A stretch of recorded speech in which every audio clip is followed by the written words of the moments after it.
Picture yourself 1 year from now, fully aligned with your mental, emotional, and spiritual well-being, all on your way to achieve the success that you dream of every single night. What steps did you take to get there? That's a great question. I know it is. And what I want to do for you is I want to outline the steps necessary to help you make that vision a reality. My goal today is to help you envision your future self.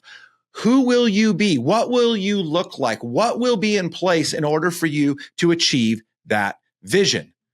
What personally, what professionally, what mentally, what emotionally, and what spiritually? Welcome to the final episode of this Unstarved Man mini-series. We have been dialing it in. We have been getting after it. And this episode is going to be the best of them all because I am going to unleash every practical step I possibly can to ensure that you are getting all of the value packed into one. Now, while I want you to go back and listen to all 6 previous episodes, this is going to be all of them wrapped up into one and really, really heavy with the steps necessary. So you don't want to miss a single minute up to the very end. Because remember, you dream of who you will be. It's time that you create the steps to get there, and I want to show you how. So I will unpack some of the keys to each of these steps, each of these previous 6 episodes, because they were all building towards this one today. So here's what you get if you stay to the very end of this episode. And trust me, you are going to want to stay all the way to the very end. You are going to get that recap of key insights. I'm going to recap the main themes of the previous 6 episodes, the key takeaways from every single episode. I'm going to reinforce the steps necessary to achieve that mental, emotional, and spiritual alignment, because that is what is going to be the fuel. That's what's going to get you into the flow to get you to where you want to go. I am also going to provide you immediate action steps in some key areas. So each step will provide clear action so you can take it and run with it now. There's no more waiting. There's no more nonsense around, oh, just wait for more. This is going to be all of it right here. Daily practices for self-reflection, mindfulness, prayer, balancing work and your professional life with your personal life. All of that all wrapped up into one. I also want to work again on talking about vulnerability and openness, because as we continue on this journey, we are going to have to be vulnerable in order to achieve all that we desire. I'm going to give you practical steps right here during this episode. I'm going to give you practical steps to begin envisioning your future. How many of you have actually done that? Do you know what your future self will be? Do you know what your future will look like? I'm going to help you do that. Again, packed into this episode, so you're going to want to stay all the way till the end. I'm also going to provide some important references and quotes from some different areas to help, again, frame these steps that you're going to take. I don't want it to just be my opinion. I want that to be reinforced with outside resources that are going to help you get to where you want to go. And then finally, I am going to give you the most powerful and profound call to action that is going to include 2 free resources, one of which I've offered before, one of which I'm offering for the first time on this episode. So you're going to want to stick through all the way to the end for every single one of this, because by the end of this episode, by the end of this, you are going to have an action plan that is going to help you move beyond the emotional starvation I've been talking about, which is this ability, the inability to tap into our emotions. And I'm going to help you apply those steps to the future where you are fully aligned with every bit of who you have been called to be in every domain you've been called to live within. All right, here we go. We're going to do a quick recap because I don't want to spend a ton of time here, but I want to make sure that you are getting as much value as humanly possible from this. So episode 1, we talked about identifying the hidden crisis of emotional starvation amongst men. Again, this was the crisis that we don't express our emotions because we don't understand how to deal with them and we don't really know where to put them. And so we are starved from expressing our emotions, from dealing with them, and really a lot of times from even feeling them. We feel them, but we feel like we can't feel them.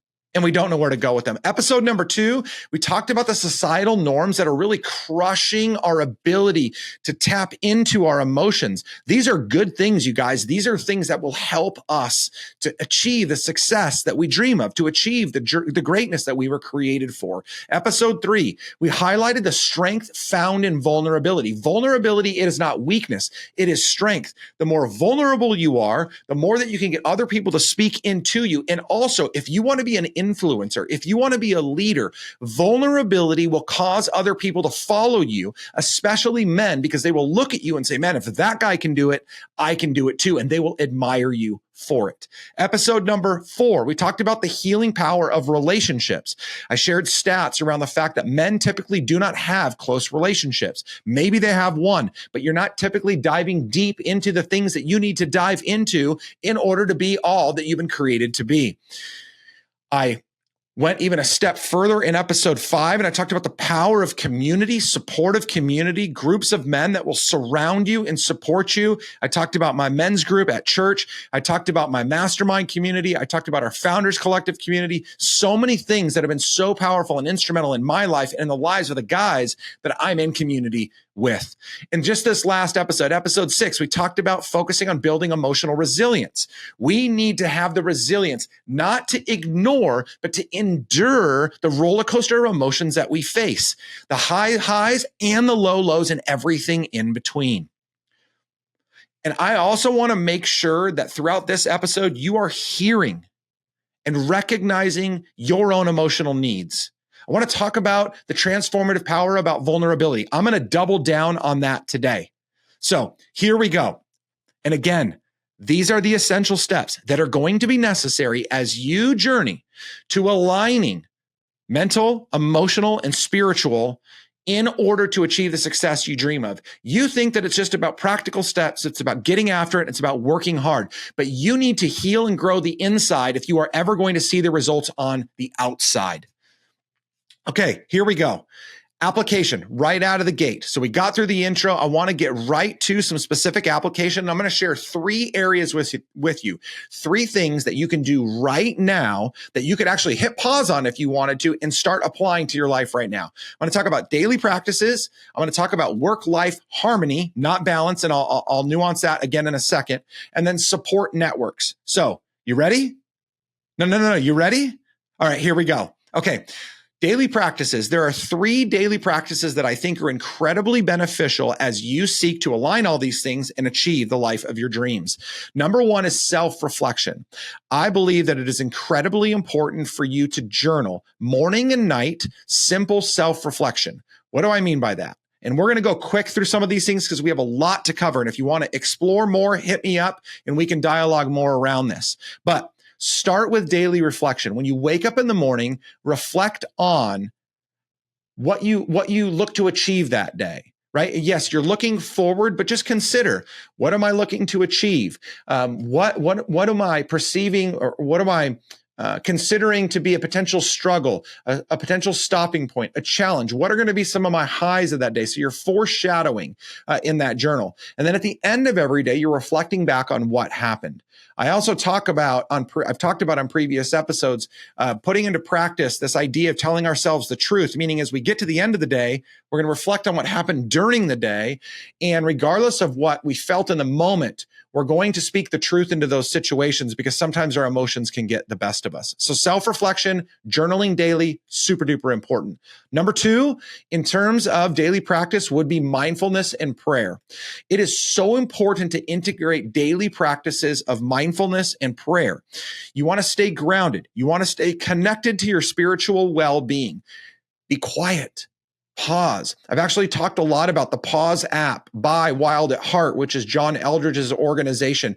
It is a phenomenal way for you to pause for anywhere from 1 to 10 minutes a day, a couple of times a day. It can be so powerful and so beneficial for you. And then pray. I try to pray. I'm pretty good and consistent about praying every morning when I wake up, about praying before I go to bed every single night. And then I try as often as I can to pray throughout the day. And in addition to praying for other people, I want to encourage you to be selfish and pray for yourself. Ask God to guide you, to lead you, to open your eyes, to help walk you down the path towards the vision that he has laid out for you. Maybe to open your eyes to see the vision, maybe the courage to move farther into that vision, maybe the blessing to land a deal to help you take the next step in that vision. So pray, pray, pray. And finally, I encourage you to schedule regular check-ins. That's my last daily practice. I think you should have a couple of key men in your life that you can reach out to, shoot a text to, and say, hey, here's how I'm doing today. You can say, hey, how are you doing? Great. Okay, cool. Here's how I'm doing. Regular check-ins on a day in and day out basis with a few key guys is going to be extremely helpful as you continue to make progress. So I banged out 3 quick daily practices that I think are super helpful: self-reflection, mindfulness and prayer, and regular check-ins. Those 3 super helpful. Next application, work-life harmony. So an effective strategy for work-life harmony. And I say harmony, not balance, because there is no such thing. You're never going to be in balance. There's always going to be weight to one side or the other. You need to learn to prioritize and sacrifice at specific times. And you need to get the permission from the people that you're going to impact. You need to get the permission from them to make those sacrifices, like your family more often than not. But one of the most important things you can do is setting boundaries. So you want to think about using time management techniques to set aside specific time to do the things you need to do. I mean, if you work an 8 or a 9 to 5 or 8 to 5 or whatever, then that's your time. You can take breaks throughout the day for other things. But for most of you that are listening, you're an entrepreneur, you're a founder, you're an owner, or you're entrepreneurially minded, meaning your work time can be all throughout the day and night and weekend. I pick up work in the evening time, sometimes on the weekends, because that's fun. I enjoy the creative space to do that in my free time. So you just want to make sure that you are setting aside appropriate time. And one of the best ways to do that, and this is a discussion for another time, but would be to block your calendar the week ahead. So on Fridays, I like to look to the next week and lay out my calendar for the week.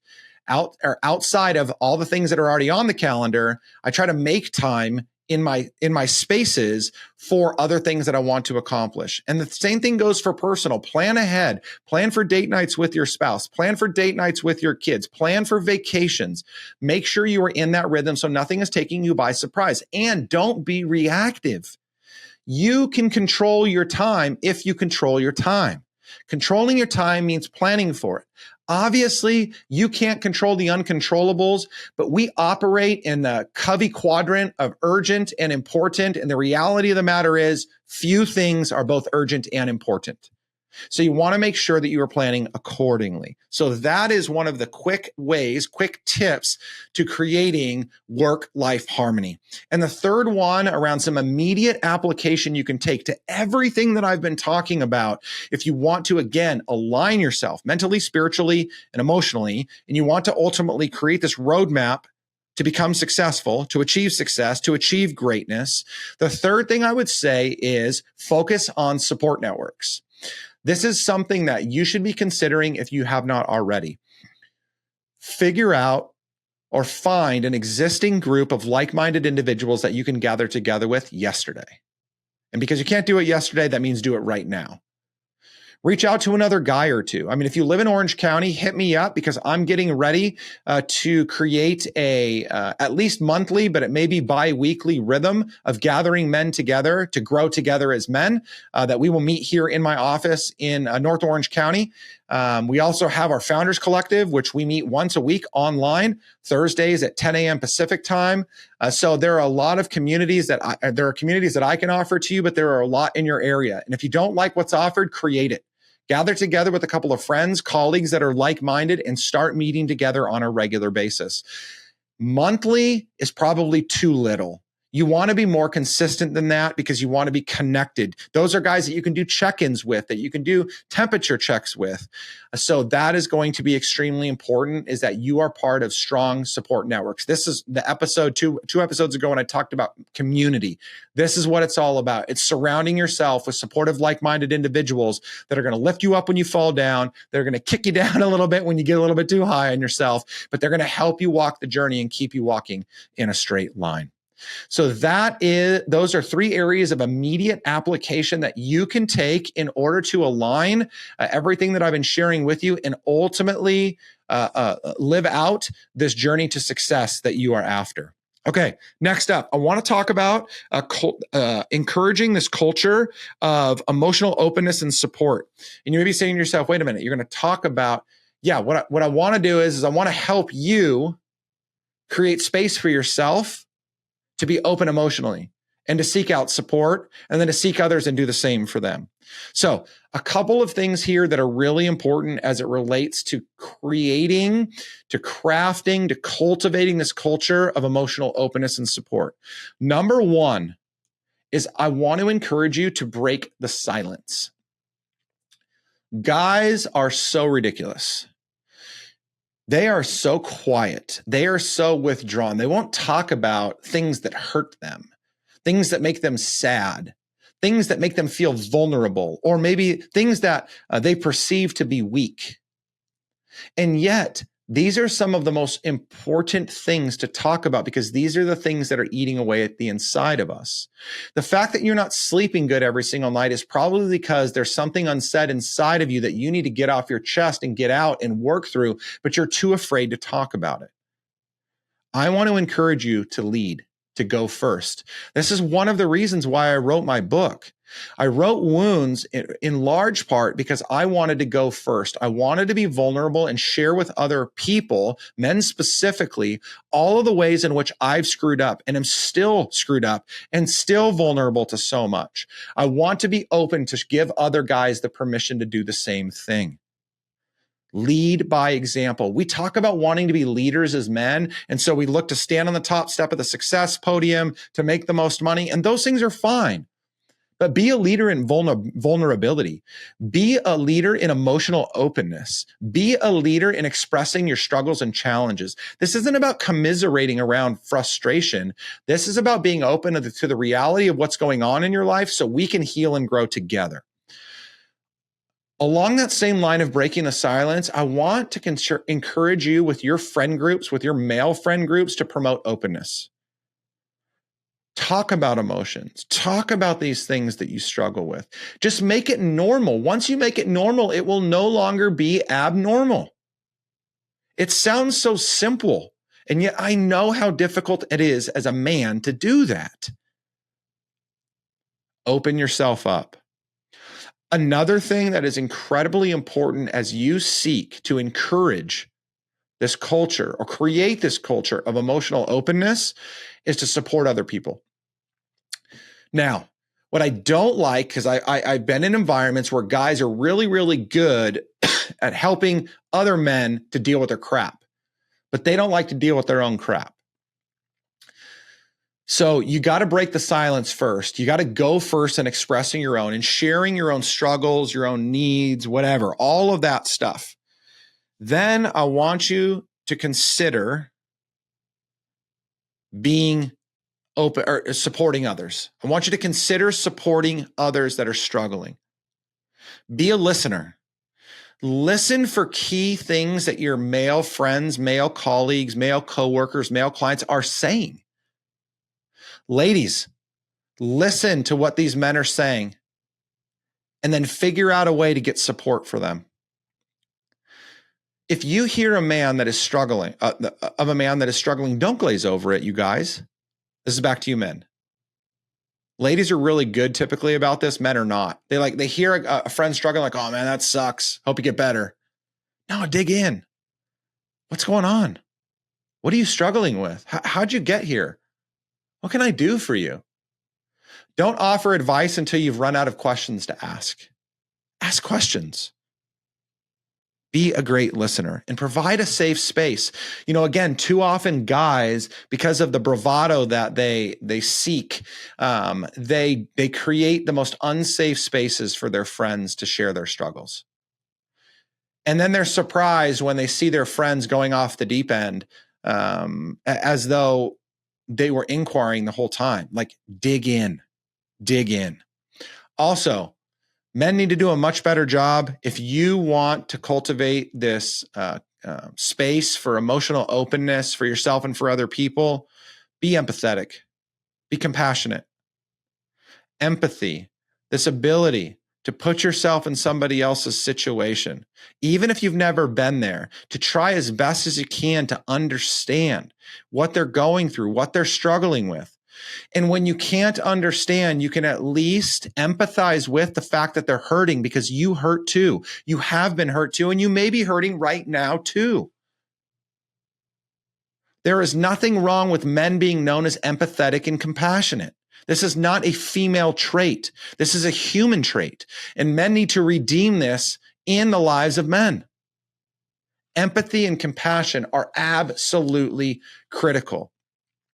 Okay, last one here around cultivating this culture of emotional openness is, and I spoke to some of these already, but the third one here is do it with leadership and influence. We all want to be a leader, or most of us want to be leaders. We want to be looked up to. We want to be admired, and we want to be admired for all the cool things, right? The cars, the watches, the houses, the income, the vacations we go on, the way we look, our strengths. And again, those things are all important. But what about leading the way as a great communicator, as an incredible listener? I think to so many of the men that I've gotten close to that have most influenced my life, they are leaders in their ability to listen and guide.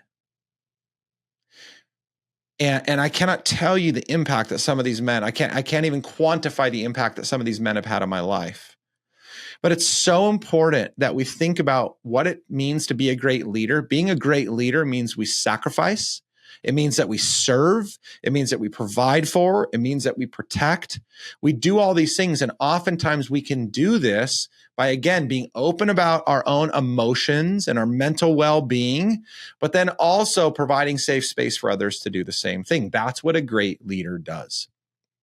More so than that, you want to build on your leadership and influence amongst your community, amongst your spheres of influence. Become a better communicator and work to improve conflict resolution. First of all, most of you guys are conflict avoidant. You may make fun of it. You may just blow up at it, but you're not really good at facing conflict head on and stepping through it in an appropriate manner. And so there are ways. So one of my favorite ways to go head on in addressing conflict. Again, this is all about emotional openness, right? The more that we can address conflict, the more that we can be open about the things that we and others are struggling with, the frustrations we have with each other, the challenges that we're facing, whatever. One of my favorite tools for conflict resolution is one of Stephen Covey's 7 Habits of Highly Effective People. He says, seek first to understand and then be understood. When you are in conflict, when you are frustrated with your spouse, with a coworker, with an employee, with a manager, whatever, somebody in your community, in your church, one of the greatest gifts that you can give to yourself into that situation is to seek first to understand why that person is the way that they are, why they're frustrated, why they've gotten to the place that they have. Listen, ask questions. Don't try to get proven right. Don't try to be the winner or the better person. Seek first to understand where they are coming from and why they are in the place they are in. More often than not, you will be surprised is that when you ask questions in that manner, when you engage in that way, you will learn so much more, and you can actually significantly diminish the conflict and oftentimes resolve it by just seeking first to understand before you try to be understood.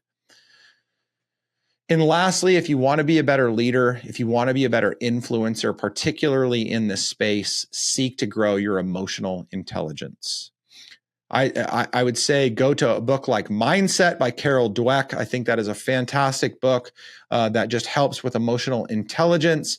I think Covey's 7 Habits of Highly Effective People actually can help to develop that. There's also a lot of other really good books that speak to emotional intelligence, but this is about better understanding who you are. And I've said it before, I'll say it again. You lie to yourself more than anybody else, telling yourself you're good at things that you suck at and telling yourself you suck at things that you're good at, meaning you need some outside objective voices to help shape your own personal emotional intelligence. People will be able to see things that you cannot and help guide you along the way. This is one of the reasons people hire me as a coach, is to help them see what they cannot see so they can get to the places that they want to go. Become more emotionally intelligent. That will help you to build trust. That will help you to become a better communicator. And that will ultimately help you to get better results than you're getting right now. Okay.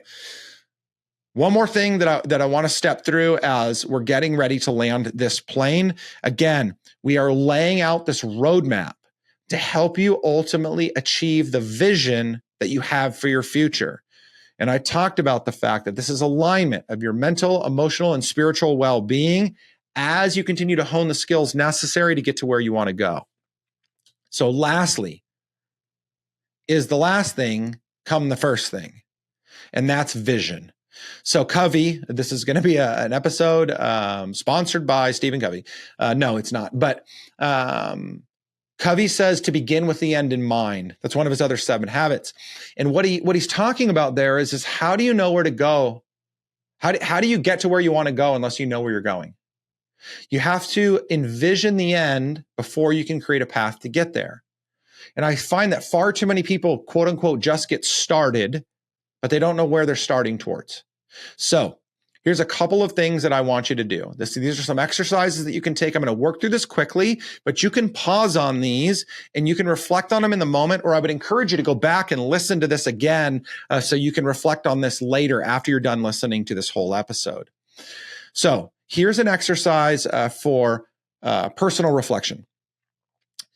Picture yourself a year from now, fully aligned, mentally, emotionally, and spiritually, and overjoyed at the place you're at in your life. You've achieved success. You're looked up to, meaning you've got some status. You're respected, loved, and cared for by your family and friends. You are in the place you want in your professional life. You're more healthy than you are right now physically, maybe hitting some PRs in the gym. Picture that. That would be amazing. When you're sleeping through the night, having lots of sex with your spouse. What does your daily life look like? What are you doing day in and day out at that point in your life to continue to sustain that achievement, those achievements? What habits have you formed? What language do you use? Words matter. How do you speak at that point? Who are you surrounded by? What are you surrounded by? Take some time to reflect back on that and really think into what a fully aligned you looks like a year from now. 2, as we think about envisioning the future, this road ahead requires us to lay out some practical steps. And so we go back to what I talked about earlier, practicing self-reflection, setting boundaries, seeking community, and leading with empathy and understanding. You see, those are the practical steps on top of the simple habits that you're going to have to compound in order to get to where you want to go. You're going to have to self-reflect regularly so that way you can continue to ensure that you're on the right path. You're going to have to set boundaries so that way you don't get off the rails. You're going to need to be in good community so you have the support of other people, and you're going to need to continue to lead the charge, your family, your business, everything else, with empathy and understanding. And finally, I just want to ask this last question. A year from now, you're fully aligned, you've achieved the success. How do you feel about yourself? How does that feel to be a man that has done what he has said and achieved what he dreamed of? A year from now may not get you all the way to the ultimate dream, but it'll get you to the next stage. How does it feel to have accomplished those things? It's incredibly important that you consider these three things, that you need to put some immediate steps into place, that you need to continue to foster this space for emotional openness, vulnerability, empathy for yourself and other people, and that you have this vision for the future that you've laid out. That's how you ultimately become unstarved, which was the whole point of this mini series. And an unstarved man is an achieved man that's achieving the greatness that he has been created for. That's what we're after here. So, what am I calling you to do beyond just following what I've asked of and suggested of today? Couple things for you. Number one, keep walking the path to emotional well-being. Your journey never ends until you leave this earth. As a matter of fact, today is just the beginning of the next stage. As you picture yourself a year from now, what are those steps to maintain the emotional well-being you need? You have to be emotionally well to sustain high levels of success. If you're happy with where you are, frustrated, achieving a thing here or there, but ultimately not really dialed into yourself, then do that. But if you want more, you need to be emotionally well. Your mental health and well-being needs to be in place. Your spiritual well-being needs to be in a good place. So keep walking the path to emotional wellness.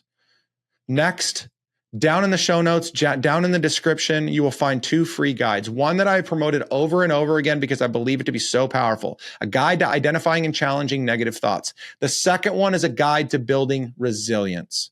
These 2 will help you on this journey to not only lay out the roadmap, but to start executing on the steps necessary to get to that vision that you dream of for yourself. Thank you guys so much. I love sharing these topics. And by the way, I'm so pumped for our next mini series. And I'm gonna be sharing a series on what the Bible says about and talking about what the Bible says about navigating the journeys like this, how to become more successful, how to become more fit, physically, mentally, emotionally, spiritually, how to deal with a lot of the challenges that we face day to day in life. What does the Bible say about those things? I have a lot to say about what the Bible says, and I will be using the Bible to say it. So I cannot wait to share that with you. In the meantime, make sure you're subscribed to the podcast, to the YouTube channel. Those are all in the show notes too. Share this with a friend. I want to spread this message far and wide. Men, we need messages like this, not because they come from my mouth, but because they come from yours. This is the feedback that I've heard from you. This is the feedback that I've heard from my clients. Let's continue to spread this far and wide. So we are no longer starved as men, but we are flourishing, we are full, and we are ultimately achieving the greatness that God has created every single one of us for. Thank you, thank you, thank you. Peace.